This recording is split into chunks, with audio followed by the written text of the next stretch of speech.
Good morning, everyone. Welcome to Mornings with Mayesh. It's Yvonne here, and I'm just so happy to have you guys here with me today. I'm super excited because we have our very own flower expert, David Dahlson, as our guest today. We're going to be chatting about our current flower situation, giving a little update on that, shipping flowers, processing those flowers, getting the most out of those flowers that you can get, and answering your questions live. So while we are getting started and getting everything set up, I'd love for you to say hello, let us know where you are from, and then we'll get started in just a minute here. As a reminder for anyone who is new, if you have questions, be sure to post them in the comments below and we'll get to those. In Instagram Live, I have Allie on our back end. She's going to be adding those questions to my documents. That way we make sure that we don't miss any of that. And I'm looking and I want to see if I'm live on Instagram, and I'm not seeing that. So hold on, let me just make sure that is good to go. It says that I'm live. Am I live, people? This whole thing, I love Restream, but it is definitely a little bit different than everything else. It says that I'm online. Let's see. You're live. Okay. Allie says I'm live, even though I don't see myself. So good. Thank you, Allie, for having my back. All right. So, okay. I mentioned if you put your questions in the comments below, we'll try and get to those as best as we can. Also, just wanted to let you know at the end of the show, the replay will be available immediately up on YouTube and Facebook. And then we will be uploading to IGTV in about a day or two. So the replay on IG isn't available right away. And then as always, you'll be able to find everything up on our blog in a day or two as well. So be sure you check that out if you're not able to stay for the whole show. All right, guys, are you ready to get started? Let's bring on David. Yvonne, good morning. Pleasure Good to be. morning. How are you, David? Terrific. Thank you. So I'm just so happy to have you here. This is our first time having you on the show. And you are probably one of the smartest flower people I know, honestly, in the industry. And I'm not just saying that. So I want people to get to know you a little bit as well. So can you just introduce yourself a little bit and also tell us about your flower story? Okay. Well, thank you for the introduction, Yvonne.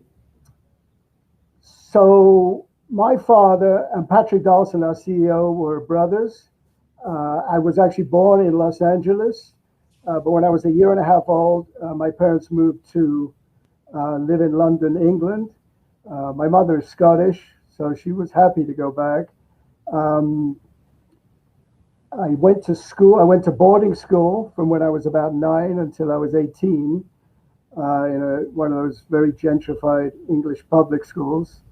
Um, and I got very into art and painting. And when I graduated high school, I went to the Central School of Art and Design in London. It's now called Central St. Martin's.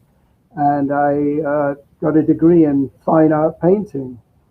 Um, Thereafter, I came to the United States on a vacation, came to see my American cousins in Los Angeles.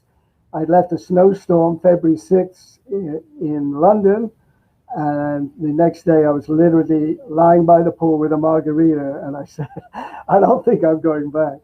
And I didn't go back for quite a long time, much to the chagrin of my mother. I backed into flowers. I was looking for work. At that time, my uncle, he didn't really have a job, so I went to work for Growers Mount Eden, which was run by Shimi Shibata, one of the great fathers of the American flower industry. And I learned they're basically starting washing buckets at $3.50 an hour, guys. $3.50 an hour, cleaning buckets. Wow. And after about a year, I went to the manager and said, "Hey, I think I can do a better job selling flowers than some of your reps that you have." And they gave me a job selling flowers. And my first year there with Mountain Eden, this is 1981. I sold $250,000 worth of flowers on my own, and asked for a pay raise. I was asking maybe they could pay me $10 an hour, and they said, "No way." So I went off back to my artistic roots in graphic design, and about a year later, Patrick offered me a job at Mayesh, and I've been with Mayesh almost ever since. I've done a few sabbaticals here and there, but I'm very fortunate to work with Mayesh. I love the company. I love working with flowers.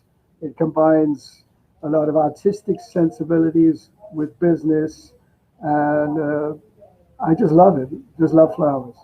I can tell that you love flowers. And so, where did you pick up all of your flower knowledge? Is this just something like that's a passion of yours that you've just kind of self-taught yourself? It's absolutely a passion. I knew nothing about flowers, and if you'd have said when I was in college, "You'll be in the flower business," I would have, laughed you out of town.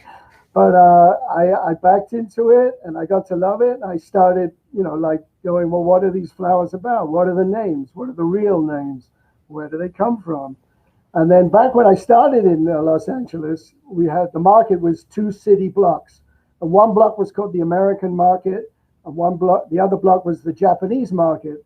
And due to the conflicts that came from the sequestration of the Japanese in World War II, the internment, let's be honest, the two sort of separated, and people from the American never went to the Japanese side, and the Japanese didn't come to the American side. But however, I was working in the Japanese side and got to know all these growers, and they were growing things I'd never seen on the American side. And I started just getting inquisitive, and I just studied and read books. I continue to read books to this day because the internet is incredibly full of misinformation. So I find books and cross-referencing books gives me a lot more information. And the one thing I learned from reading and studying history of flowers is we're in a fashion business and things are cyclical. And we're almost at a time when things that were popular when I started in this business are coming back again 40 years later. Yep. I love it. So good. So, David, when we first started talking about this episode, I know the focus was going to be mainly on care and handling of shipped flowers. Right. But I feel that we should address the current flower situation since I have you here and you know a lot about what's going on. I know you work with a lot of growers and you're part of our purchasing team and all of that. So, we posted an update from our CEO, Patrick, at the end of August. So, is there any updates that we can share with everyone today? Well, I was in Colombia last week, and you always hear from the growers it's raining, the weather's bad, it's affecting production. But believe me, the weather is unusually bad.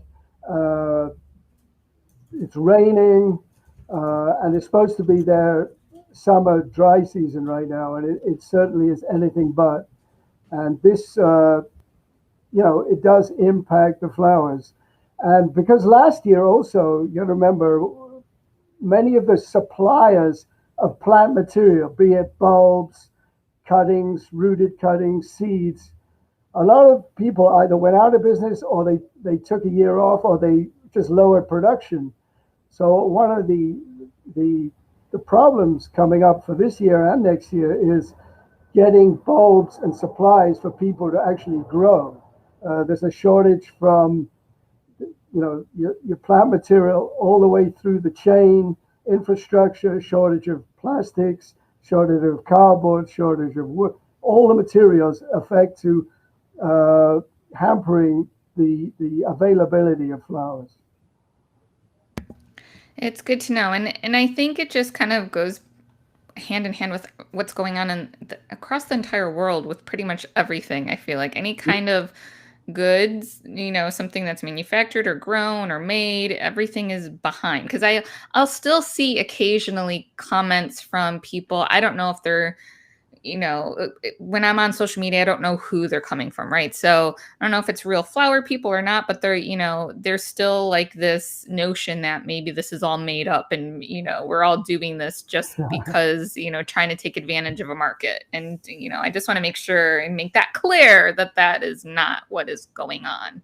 It really is, and there's attrition in every segment of our industry, as you pointed out, as it is in almost every facet of our lives. Right, exactly. So with that said too, David, can you touch a little bit about the importance of pre-booking? That's, for right now. Well, for me, I've been in sales for a long time, and for me, pre-booking has always been a key to success. If you are able to plan out it like a month ahead, 6 weeks to a month ahead, you can really get, I'm not saying the front of the line, but you will definitely get priority. Uh, because we do have to have some kind of honor system of it. People who ordered ahead and planned, they certainly deserve the just desserts of all that pre-planning. That said, even with the most uh, assiduous planning and everything, right now in these times, a lot of things can go off the rails. So pre-booking, thinking about options, discussing with your sales associate when you're pre-booking. Okay, this is plan B, but this is plan A, but let's have a plan B as well. So we have a default, and if you build that into your pre-booking, it really will go a long way to relieving your stress. Yeah, totally agree. And I had a couple of questions already come through on Instagram.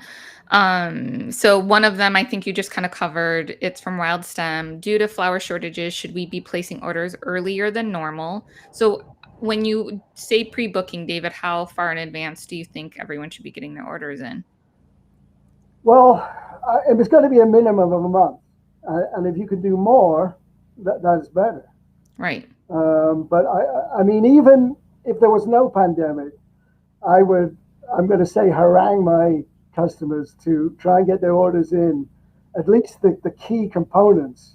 So if you want quicksand, get that order in a month ahead. You want it. Let's get it booked. Right. You don't have to do every last detail, but if you've got key components, uh, and if 6 months ahead, get it in 6 months ahead. Very good. Anna wants to know, are the shortages affecting the San Francisco area too, since that's probably a big grower area? I can't speak specifically. I know I was in San Francisco about 2 months ago. It looked like they had a lot of choice and selection. Whether that fits in exactly to be able to fill every order, but certainly the variety of textures, colors, shapes, sizes was impressive. And I have to imagine with all their local production that if you might not get exactly what you want, but to quote Mick Jagger, get what you need. Right. And that kind of goes to the point too. I asked some of our people across the company to send in some things that they wanted us to touch on today. Mhm. And Olivia sent in just the idea of educating customers on things like the seasonal availability of flowers and the benefits of using kind of local American grown product right now too, in conjunction with how they normally order. So that probably ties in with that and with like our other areas too that have like a nice kind of flower farmer area around them. Yeah, well, seasonality. I mean, that comes in. It's if we take strict seasonality in North America, uh, the production of most flowers is from about February with your early bulbs, such as helleborus, maybe freesia's, tulips, and it's all over by pretty much October. Right. But that leaves October, November, December, January, February. That we have to look offshore. Now I can say that it's become very apparent now that in Colombia and Ecuador, they are able to grow a lot of these sort of spring weather crops, such as ranunculus, anemones, and who knows what else, because they're starting to experiment with a lot broader things that we can get these flowers all year long. That's really exciting. Yeah, very exciting. Yeah, I think it's good, and of course not good because, of course, looming on the horizon, we are having climate change that is going to impact how much we can, I would say within the next 10 years, how much we can bring in from overseas. So Mayesh is actively involved in finding growers and maybe growers who might consider putting in greenhouses so we can have year-round production in the United States, much like they do in Canada, where it's a lot colder and the weather's much more inclement. Right, right. Good to know. I had another question about shortages from Moon Floral. They ask, Floral Daily article said shortage of fertilizers is also an issue. Do you know if that's true?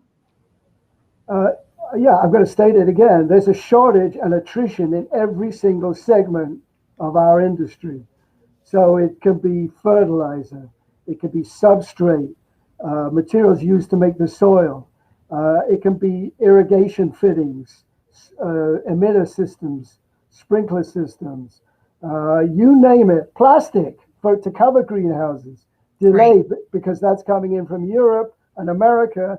The containers to transport these things are in short supply. There is a backlog in every segment of our industry. And then as it, each delay causes a delay down the chain.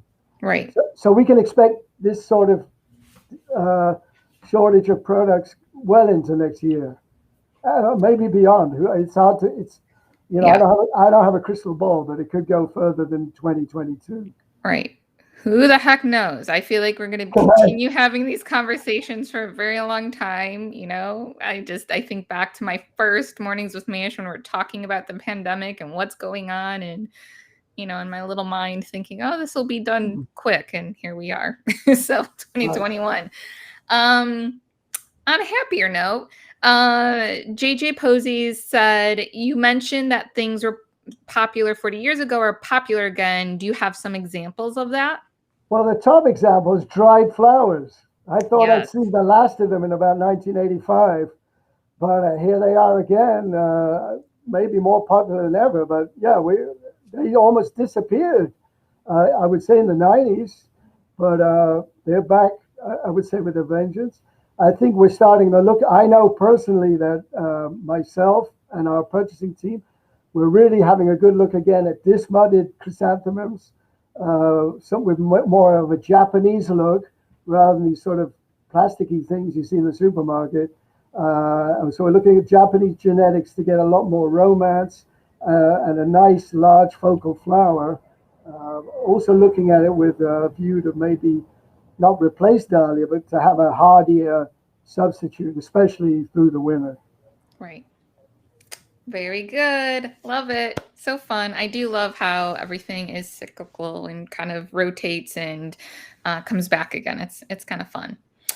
I know so I got a little off track because we had so many great questions. And by the way, guys, keep them coming in because I love that. And I think it makes the show that much more special. But I did want to just hop on, kind of piggyback on the whole pre-booking notion. And we've talked about this a lot of times, guys, right? So, you guys are selling weddings and events, and you'll have clients come in. Sometimes they say they want particular things and they want this color, this look, this everything. And so I think we just need to just keep on being transparent with everyone, right? We're having these conversations with you, and we're hoping then you have these conversations with your customers. Just being transparent about what's going on and making sure that they know that a promise of a certain variety of rose or a promise of a certain other flower might not be possible. And so to really just push, selling a look and a feel rather than specific flowers, I think that will make everyone's life easier. And that was something that we preached a ton as soon as COVID started. And honestly, we could only sell like what we have, and it's kind of that same situation still, right? Like I felt like we went through a little period where it was okay, but now we're kind of back in that same situation. So, again, just having those conversations, being transparent, being honest about what's going on, and not promising anything. Just say, you know, when you book a client, hopefully they're really booking you because they love you and your vision and what you can pull off, and Mhm. know you guys have that trust, right? Like you guys have to have trust with us, and then your client has to have trust with you. So again, we're all in this together, working together. And so, one of the ways that you guys can work with your sales reps, and it's not the only way, but our Mayesh polls, right? So we've talked about a lot Mayesh polls over last few years, and it's just a really great way to shop by color, aesthetic, and budget, not specific flowers so much. If you need something specific, like David said, if you need, cafe lattes in 2 months from now, then go ahead and book those. So that way, hopefully you'll be able to get them. But a Mayesh poll is just a really great way to kind of work with your rep, working in that kind of scenario, making sure you're just getting the best of the best that works with your color palette, that works with kind of the textures that you want and your budget. So I just wanted to kind of bring that up, and just kind of piggyback on David's thing too. I think it's really good. Your sales reps are like your eyes at the branch, and they also know what's going to do really well for you too. You might pick something that, you know, might be able to get, but it might not be the best choice for what you're going to be doing. So, just building those relationships are super important. So for anyone that doesn't know about Mayesh polls, I just added a link for our Mayesh poll page. There's an order form. There's a whole process chart on there to kind of show you how it all works. And there's a video, and I posted a direct link to the video. So there's my little, 2-minute section about all of that. What what I'd just like to add to that. So I got a life lesson in flowers that stuck with me to this day. I used to work with the floral manager at a shop called Adelaide's in La Jolla, California. I don't know if it's still there, but this gentleman, he would have between 10 and 20 weddings every weekend from May till August.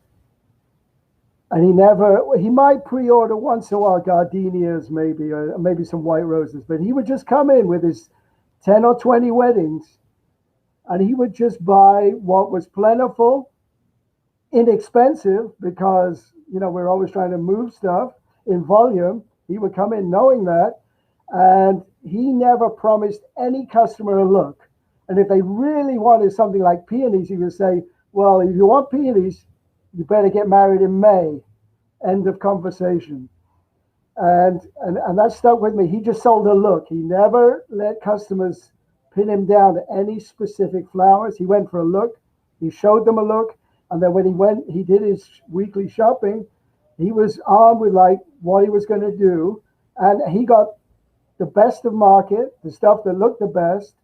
And, and, and it really makes for a better product. Maybe it's not exactly the rose a bride might have wanted, but he always presented something incredibly beautiful, incredibly fresh, the best of the season. And that dovetails with your point about the Mayesh pulls. It's the same point of view. Or like, chefs in 3-star Michelin restaurants, they're going to go with best of season.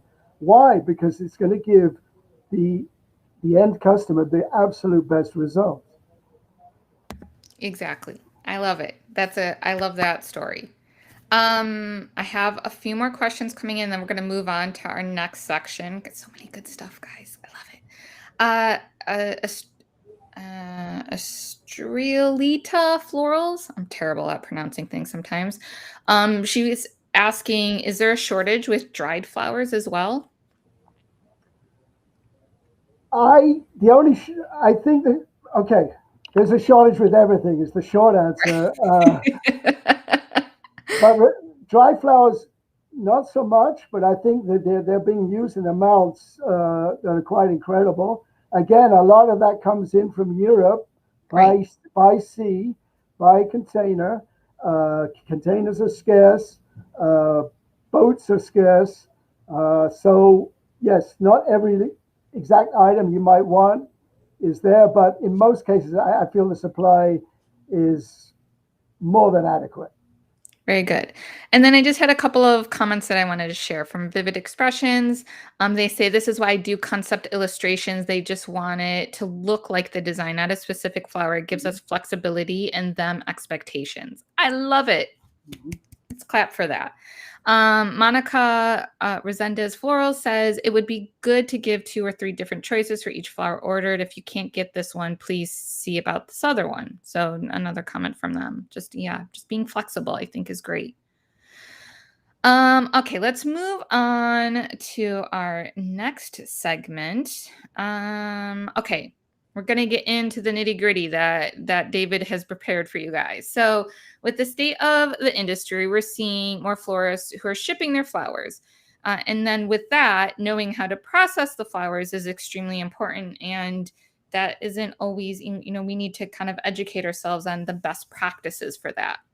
So, David, what advice do you have for our customers on how to properly process and care for the flowers that were newly received via shipping? Okay, well, I'd like to preface this by saying that as many of your comments, questions, as many of the questions are asking, is there a shortage? Are there shortages here? Shortage of this, that, and the other? Yes, there are. If you get a shipment, let's say it goes by air, maybe it gets delayed because there was flooding in Newark, or who knows what the reason is. It might get delayed. You might be worried about the flowers. The thing is, right now, in the past, we might have tried to replace it and FedEx something out. Right now, there might not even be a replacement. So my philosophy is, you got to make this work. It's like back in the old days when there were no imports and flower supply was finite.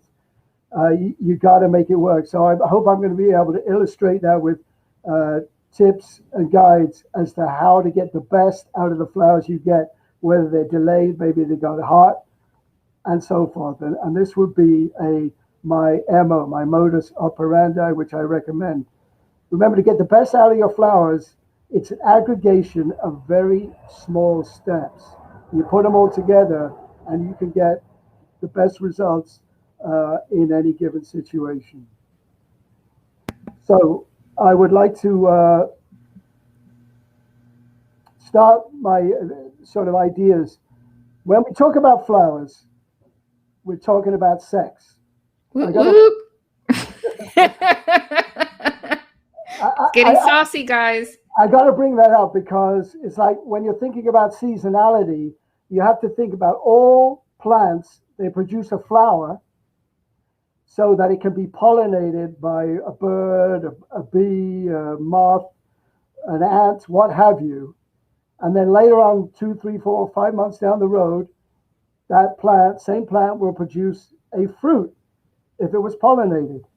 So anytime you think, well, can I get a blossom in the fall? You can't get a blossom in the fall, only in the spring, and you'll get apples from that same blossom in the fall. So it's good to have an idea of what comes first, flowers, then fruit. So a lot of the flowers we use, they don't make a fruit, but it's still the root cause of the sexual aspect is that, and I'll touch on a little later, when you want flowers that are tight, the drive is for them to open and how you can stimulate them to open. But it's also about sex, because back in the 18th century, a very famous botanist, scientist called Carl Linnaeus came up with the formal binomial nomenclature, which is a fancy way of saying a name with 2 parts, such as Scabiosa, Atropurpurea. He was the first person to start defining every plant. So a plant that over in one country was called cornflower isn't confused with a cornflower in a different part of the world where they grow corn, but the flowers in the fields would be completely different. And Carl Linnaeus came up with a system, and he classified every single plant by comparing the sexual organs of the plants, the male and female parts in the ovaries, and putting those plants together in the same families, which is why Dusty Miller whose Latin name was Senecio maritima, is the same as the same family as the succulent string of pearls, which is the very fine green string of pearls succulent called Senecio rowleyanus. But just recently, I believe in 2019, as science progresses and they study more and more of these things, Senecio maritima, Dusty Miller, is now called Jacobea maritima, and the Senecio rowleyanus, the string of pearls, is now called Curio rowleyanus. So I just wanted to bring that how the sex of these flowers works. So I'm going to move right along. Let's see here. So I'm going to focus on the flowers that get shipped in. If you're lucky enough to go to a wholesaler where the flowers came in boxes or buckets and were shipped in the cold chain, there's a lot less hassle and a lot less heartache, to be sure. But most of Mayesh customers are not in that convenient situation and are far sprung all across the United States. Out of necessity, we have to ship by air cargo or FedEx. And these shipments are not refrigerated. They don't have refrigerated planes. They up in the air, they stay cool for a while because they keep the hold at around 34 degrees. But apart from that, they get back to wherever they're going, be it Mississippi or Virginia, or what have you, and they're going to get hot in transit. They're not just going to get hot, they're probably going to experience condensation because they go from cold to warm to cold to warm. So all these things affect the flowers. So when you get the flowers, I want to walk you through like the best practices to have success. And a lot of it is somewhat counterintuitive, but that's how it rolls. Right. So, I read through your notes and I was like very surprised, honestly. Yes. Okay. Yeah. So I'm going to step back here behind my little demonstration table. So hang with me. I'll be right there. Sounds good.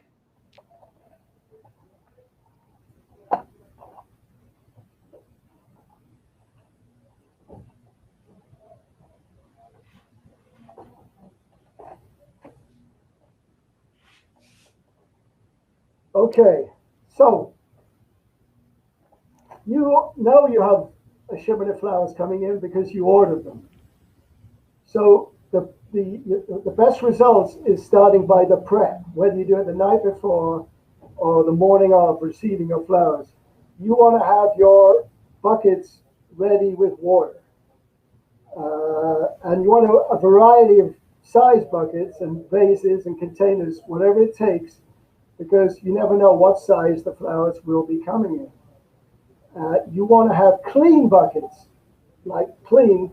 I always believe cleanliness is next to godliness.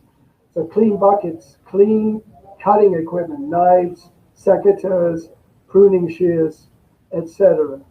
You want to fill your buckets with water in the room you will be working in. So if you're working in a studio with AC, that's where you want to have the water ready.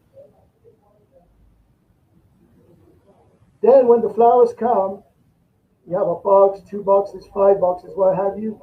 Your first step, just take the lids off every box so any warm air, trapped ethylene gas, maybe methane, will evaporate into the air.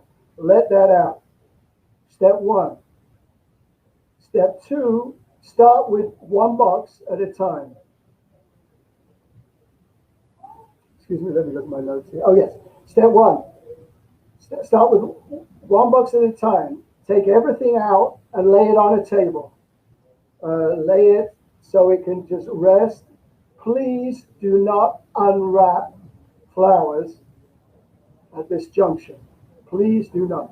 You just get them out so they have more room to breathe, more of a chance to cool down to the ambient temperature in your work situation. You know your order, you know what you've ordered. So if it's Early spring, you order tulips, you should be fine. The temperature around the country, not so bad. But let's say you order tulips like right now, that's a product that's been forced in a greenhouse to simulate a spring temperature, and it's not always going to be as strong as it would be in the spring. So take an example of tulips. You check your tulips. If you can, the night before, the morning of, clear out a couple of shelves in your refrigerator for the items that are delicate, and reserve a space for these. So, for example, like tulips, they could go right in the fridge, lay them on the shelf if they're at a time when they're delicate. Or perhaps you have lily of the valley, or possibly anemone ranunculus. You want to pop those in the fridge. You also want to have in your fridge there plenty of cold water. Again, I'm focusing on the temperature of the water and the temperature of the flowers. Why am I doing this? Well, whether you're cutting flowers into, why am I doing this? Yeah, because you can get an embolism in the stem. An embolism is a blockage caused by oxygen bubbles, or it could be detritus from the stem, bacteria, and so on and so forth. But it can also happen if you have cold flowers and you put them in warm water, or you have warm flowers and you put them in cold water. The molecular activity of the two things is completely different. One is moving very slowly, and in the warm water, they're going fast. And so the two don't always merge right away. And if it gets delayed, there's going to be a problem with the water going up the stem. So the temperature of flowers and the temperature of the water, the receptacle that the flowers are going to go into, should be more or less the same. Quite an important step. Another thing that I run into, the pH of your water. You know, Chrysal Floralife, they tell you that after adding their product, it should bring it down to between 3.5 and 5.5 pH, which is an acid, quite acidic state of the water, but it really helps the uptake of water. But that's based on the average pH around the country. I think very important, get your water tested, and especially in places with limestone, that could be quite alkaline, and the flower food may not bring it down low enough to have a good result with your flowers. So, you know, swimming pool, kid tester, Home Depot, you can get them pretty much anywhere to test your pH. So if you're adding flower food, you're going to be confident that it is within the 3.5 and 5.5 acidic range. So you've got your flowers laid out, again, not unwrapped. I would open up all the boxes, get everything aired out, then go back to the contents of the first box. You've taken out your lily of the valley, you've taken out your delicate white narcissus, cooling in the fridge. You have cold water there for when you eventually cut them and put them into water. Without unwrapping any of your products, cut the stems and put them into water. If they have paper there, don't worry about it. It will wick up the paper and provide moisture to the stems, to the foliage, and help with the hydration. If it's in a plastic sleeve, that's good too. If it's not, if it comes without any sleeve at all, I recommend wrapping it in paper fairly tight so it has support. And why am I keeping the emphasis on keeping everything wrapped? Because again, your flowers, much like human beings, after a long flight, we're dehydrated, we're tired, and we're hungry. And flowers are much the same. So you will want to, you know, address this. So don't take the paper off, don't take the wrappers off, because this supports the flower while it's hydrating. If you do take the paper off, as I'm sure many of you have found, let's take something like an anemone with a large head. It's limp, it's tight, it's going to flop over the bucket. Now the plant, the flower has to expend an incredible amount of energy trying to lift the head up and it may not always be successful, and then your flower is going to set in that place. So I cannot emphasize enough, keep your wrappers on, cut them, get them in water for the first 45 minutes. So most things should have a wrapper. Your roses come with a wrapper.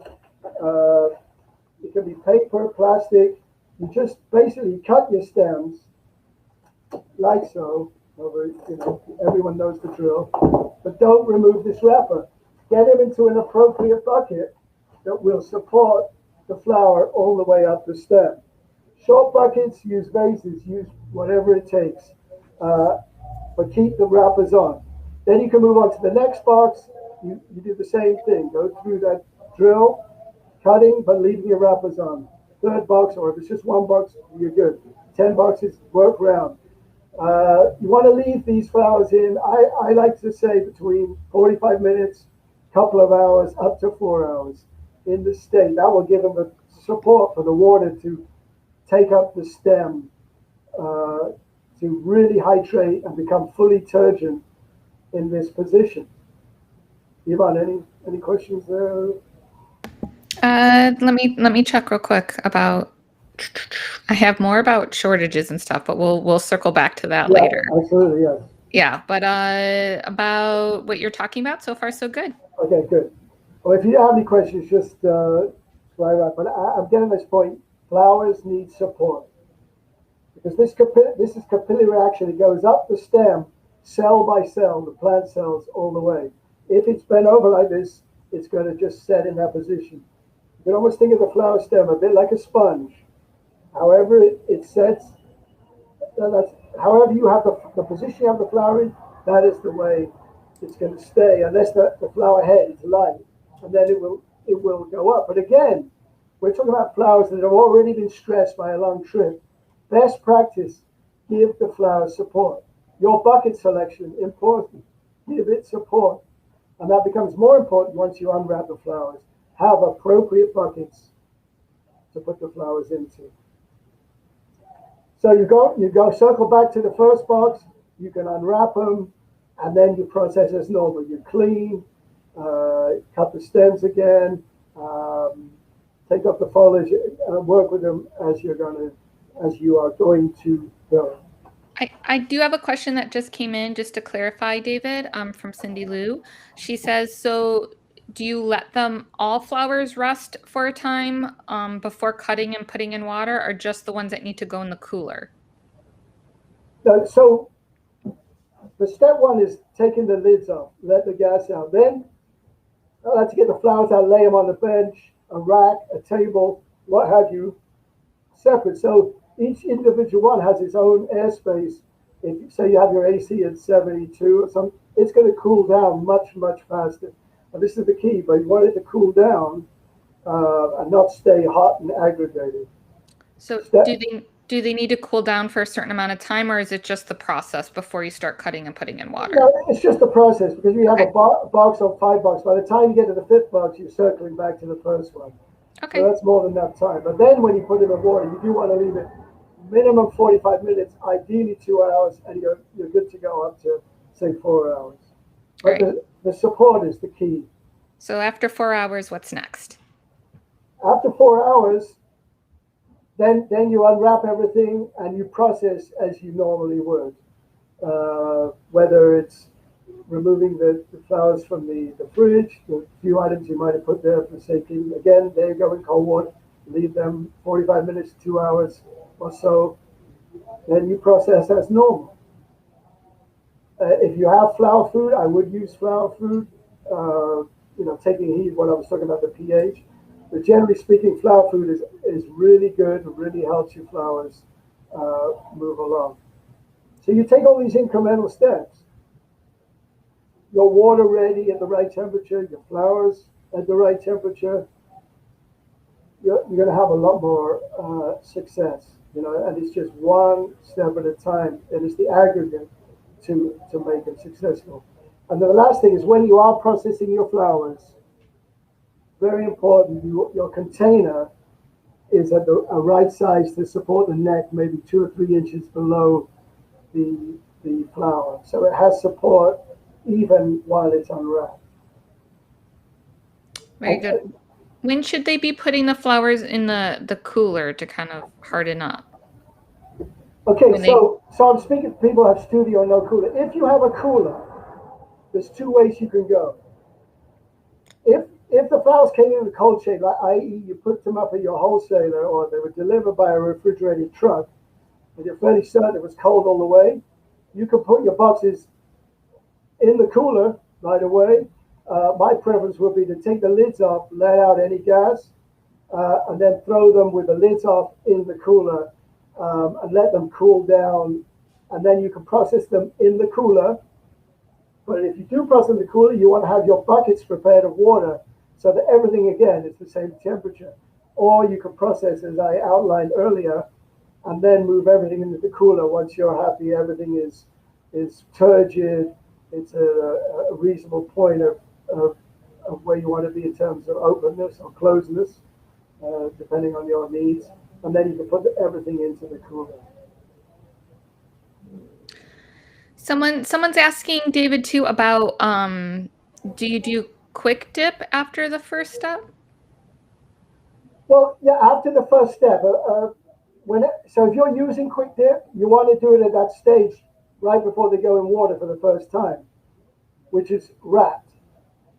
All right. So it becomes a little like Christmas. I know everyone wants to look at the flowers, you want to like it, but you want to have a little patience. So the first time it goes in water, you cut your stem with the flowers wrapped. That's when you would do your quick dip at that point. Because it is not going to be as effective if they're already hydrated, because the quick dip essentially dilutes. Okay, very good. Are you done with like the main part of processing? Yeah, that's the main thrust. Keep Okay. wrapped. Please keep your flowers wrapped. Keep them wrapped because that probably is probably the first part that you covered probably might be some of the steps that people are kind of skipping and they go just to their regular processing instead of giving them time to get right after their travel. Right, but after travel, that point is so critical, and you're just going to have better results if you follow the steps I outlined. Now, of course, you can game that system because let's say you want a curved anemone for some reason, or perhaps a curved calla lily, then you would just let them flop, and they're going to set in that position. But for most cases, people want a fairly erect stem. Right, right. Do you have any other tips for more specific flowers? Okay, so let's say you get your flowers in, and let's say anemones, ranunculus, any of these spring flowers we seem to be getting all summer long, and they really are looking a little faded. Because it's okay to look at your flowers, but you want to wrap them back up before you. But say they are quite limp. In that case, I would recommend you get paper towel, mist it till it's moist but not wet.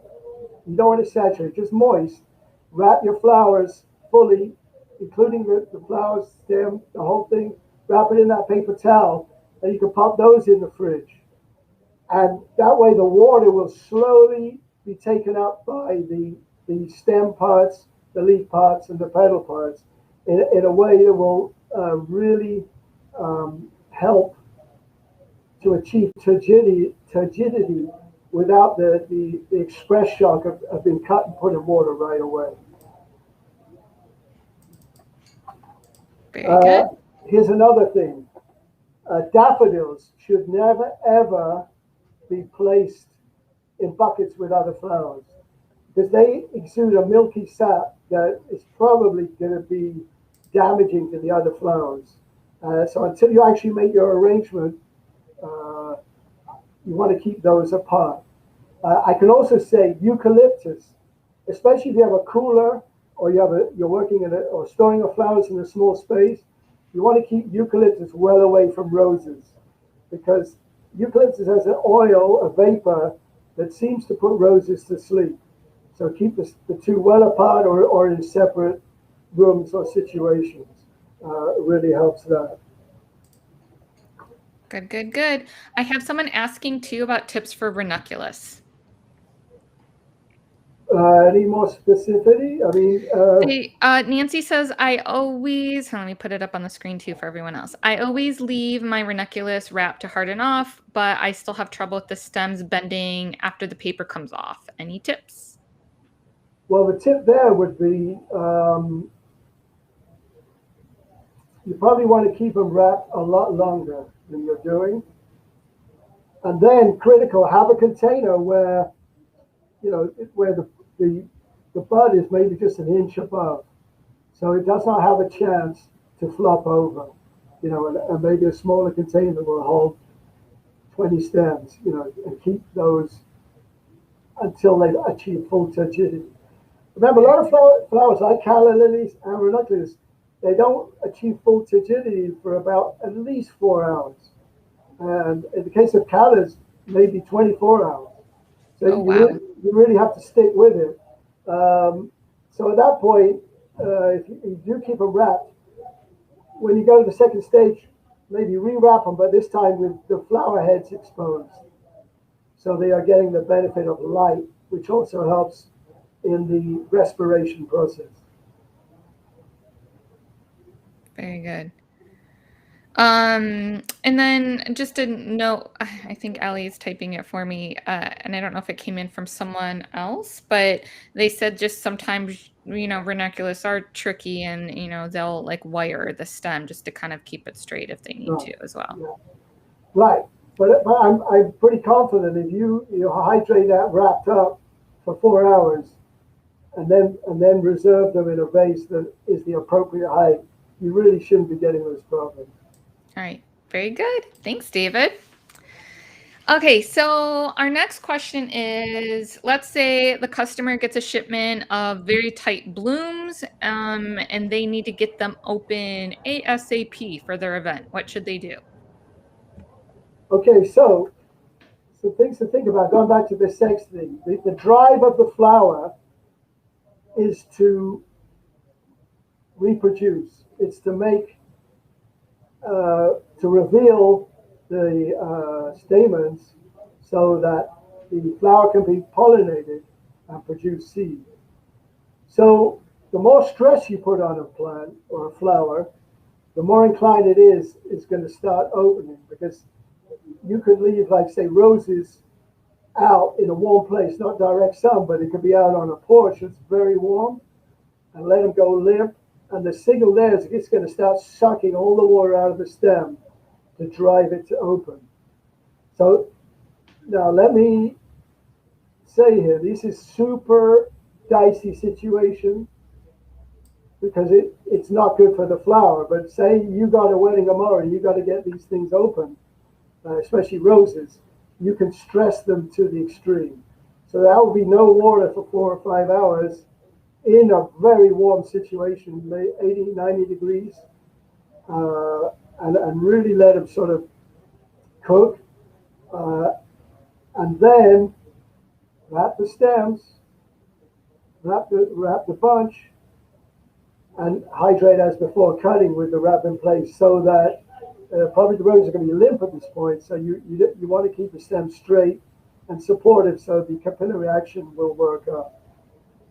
I can also recommend at that point, before you cut them, if you're only using, you're doing low roses for the banquet table, don't leave them at this length. Cut them down to within an inch of where you're going to be, because the shorter the stem, the quicker the water will go up the stem and aid in opening the blooms. With roses, definitely take off all the guard petals. If they have a lot of flat petals, take off 6, 7, 8 petals, because that removal of the guard petals is also a signal for the flower to let down the rest of the petals. And you can also pull down the calyx. If the calyx tips are up, pull those down too. I don't recommend that with garden roses. In my experience, most garden roses can be open, pretty quick. So you won't have to do that. Carnations, I don't know. From one day, I don't think you can get them open in 24 hours, but 48 to 72 hours, those things come in so tight sometimes. Again, same drill. Let them get warm, let them get limp, wrap them up with the blooms exposed. But this time, with carnations, you want to have water that will come within an inch or two of the heads. Put them in there. Why? Because all flowers drink water on capillary action. So if the water is up this high of the stem, the lower filix means it doesn't have to work that hard because it's just coming to the level. It's finding its level without having to do almost any work on its own. And it's only going to do the work for the last inch or two. So this really helps get the things hydrated a lot faster. And I found for carnations and chrysanthemums, similar drill. Those you can put out in the sun and really let them at it. Monitor them. You don't want it burning, but you can leave them out there for 3 or 4 hours in the sun. And light really helps. And I see in this day and age, even at Home Depot, they sell grow lights. You can have, if you don't have a sunlight, you can get a grow light within an inch of the heads. Again, light, the water coming up, and the continuous, the faster the respiration, the faster the flower's going to open. Very good. I know Laura was hoping that you would touch on shipping dahlias, zinnias, cosmos, kind of those risky, finicky flowers. Do you have any advice for those? Well, so my advice for zinnias is try and find someone local, whether it's a farmer's market, where that you can get them in water. Zinnias are absolutely delightful flowers, but they do not travel. Because what happens is that the petals are, they're kind of stiff, but a bit like cardboard. And once you get a crease in it, you can't take it out. It's absolutely unforgiving, and then the crease starts to go black, and now you have a flower that is definitely compromised. And I've tried shipping them every which way. Very hard to get them there without some kind of what we call mechanical damage on the petals. So I would definitely cross out zinnias, unless you could, you want to try and pursue a local grower if you have that luxury. Dahlias, there's definitely progress being made by growers in post-harvest techniques. But the main problem with dahlia is it has a very, shall we say, temperamental vascular system. That's the system that draws the water up to the flower. So even no matter how good your practices are, sometimes they just block and will not drink and wilt. If you have to insist on dahlias, I would discuss with your Mayesh sales associate. Listen, I don't want cafe au lait, but I would like something in peach that's a bold dahlia. And the bold type dahlias have a lattice type interlocking petal structure. That means they last much better in transit. They don't shatter, or they don't shatter as much, and they seem to hydrate a lot better, and the results are much better. So I would ask for a bold dahlia if that will fit in with your ideas of what you want for your event. Things like cafe au lait, cactus type dahlias, water lily type dahlias, you've got issues because the petals just run into problems in shipping, packing, movement in the box, all kinds of problems that do not lead to a really good result. And really, I would say dahlia is the one thing that Mayesh will not have a warranty on, because there's just too many endemic problems regarded to the culture, the shipping, and the care at the customer's end. What was the other one? Dahlias. I lost it. Cosmos. So Cosmos, I feel like you should be able to ship that if it's correctly wrapped and was well hydrated and turgid and fresh before it was shipped. The issue with Cosmos is, you got to remember, it only has 4 petals, I think, or 5 or 6. It has very few petals. and you lose any one petal, and now the bloom is it's like a kid with a missing tooth. It just looks wrong. So so got to be forgiving. If you want cosmos, you got to be a little bit accepting of the fact that there's going to be some damage. Fortunately, on cosmos, there should be enough other buds and things that will open to give you that sort of beautiful pastoral look that cosmos provides. Very good. Um, let's see. So many good questions. I know I have one question I want to save for the very, very end. We're over an hour already, but let's give it a couple more minutes, and then hopefully with all my editing, I can get it shorter than an hour, so I don't have any issues posting to IGTV. I will be posting a replay there. I have a few people asking. David, by the way, there's a lot of people asking for you to write a book or a guide, so maybe we can work on something like that and use your notes. We can create something in addition to our care and handling guide. I think that you helped us with that as well back in the day. And I posted a link for that too in the comments for you guys as well. Let's see. So many good questions. Which one should we do? Well, I did have a question come through from Jennifer Cole Florals, just saying how, there's like basic flowers like white roses that are very short right now. So she's saying, how do we ever replace a basic like that or get a feel for the market when something, like this is sold out? Do you have any thoughts there? Well, white roses is pretty tricky. We're coming into the fall now, so you should be able to get, or your associate should be able to get you could use pure white kale and strip off the outer green leaves. That gives you a sort of, dare I say, cabbage rose look. Right. And you have to start experimenting. I mean, I know I was talking to a Mayesh customer yesterday who was saying they're starting to use mums because they are a strong focal, pretty hardy, not that expensive. And like I said, because fashion is cyclical, they really haven't been used in weddings for about 30, 40 years. This is something you might be able to present as like a new again look. Uh, Possibly that could help. Uh, Definitely these new fully double types of Lysianthus.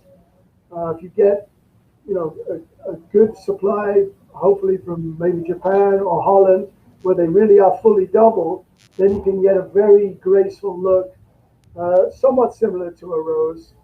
And they have the added benefit of a lot of cool laterals you can use for a shorter arrangement. Right. Very good.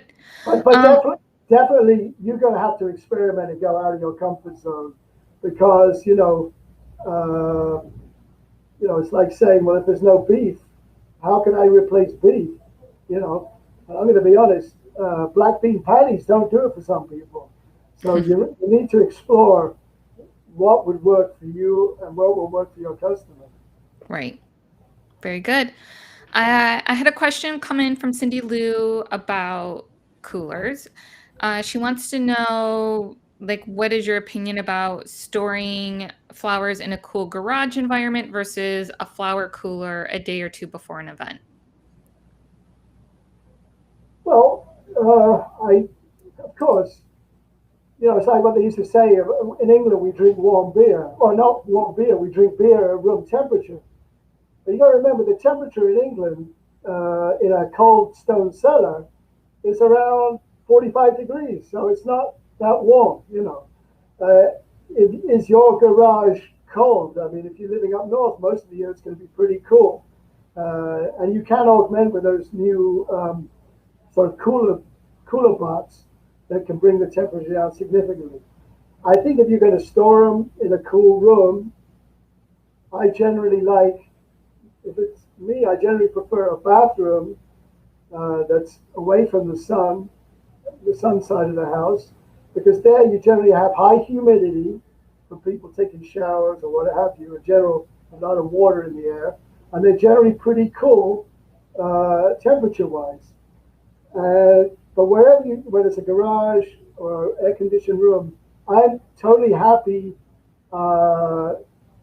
storing flowers for a couple of days in water without problem. I don't see. In fact, personally, I want flowers to be really open, so that might be a good strategy. Very good. And then one more question about shortages, and then we'll get to our last question for the show. They're asking, how is the shortage affecting price, and what has been the trend with, I guess, pricing? Well, yeah, well, it's like any shortages. Right. It's going to affect price. Right now, the flower industry is a worldwide business. So, like, let's say we're buying white roses from Ecuador. Well, you got to remember Russia, Holland, France, Italy, England, New Zealand, Chile, Argentina. They're all asking, excuse me, they're all asking the same place for white roses.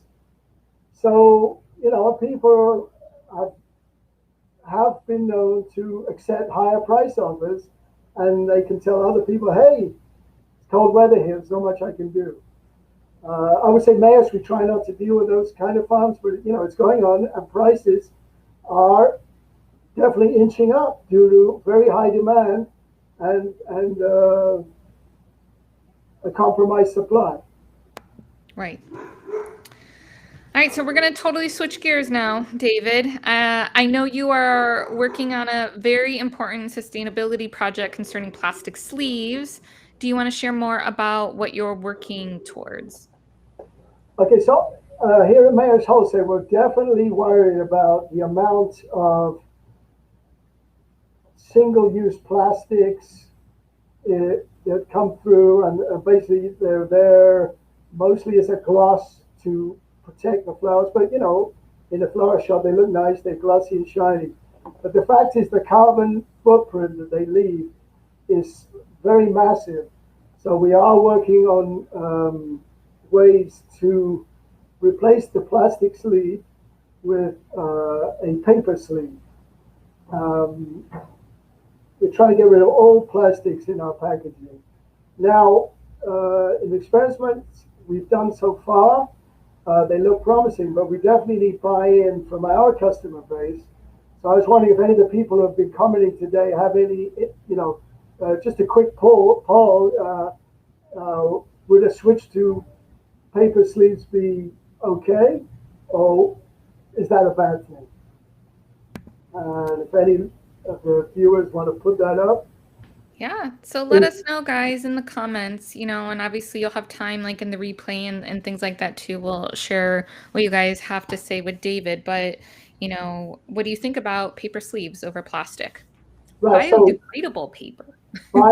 in fact, not just biodegradable, totally 100% sustainable. We're looking very hard at paper made purely from bamboo.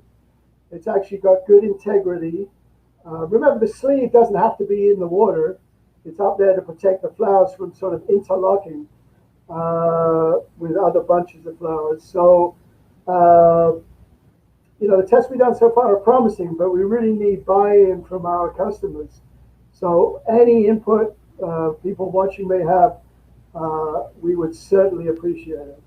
Yeah, so far, like I'm seeing on Instagram Live, which it's like stuck right now for me, but it's just saying yes, yes, yes, yes. Get rid of the plastic.